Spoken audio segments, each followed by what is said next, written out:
सदिश राशि किसे कहते हैं?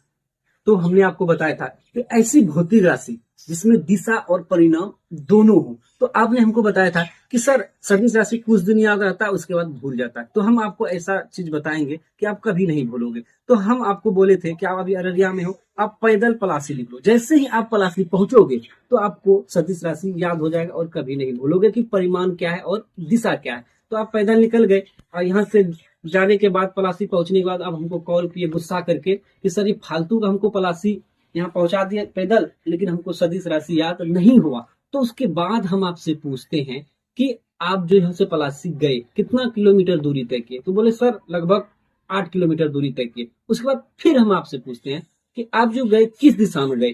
तो आप बोले हमको कि हम पूरब दिशा में गए। तो कहीं ना कहीं यहाँ समझने की बात है कि आप जो पलासी गए 8 किलोमीटर, यही आपका क्या है? परिमाण है। और आप बोले कि हम पूरब दिशा में गए, यही आपका क्या है? दिशा है।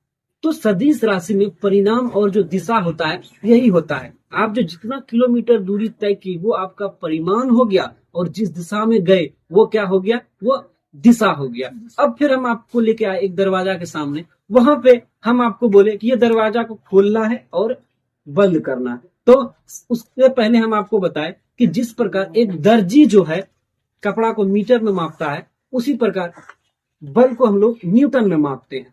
तो आपने क्या किया? वो दरवाजा को बाहर की तरफ दिशा दे के खोला, वो खुल गया। फिर अंदर की तरफ धक्का दिया तो वो बंद हो गया। तो हम उसके बाद आपसे पूछते हैं कि वह दरवाजा जो आप खोले उसमें कुछ ना कुछ तो बल लगा होगा, 5 न्यूटन, 2 न्यूटन, 3 न्यूटन। तो आपने बोला सर हाँ 3 न्यूटन बल लगा था।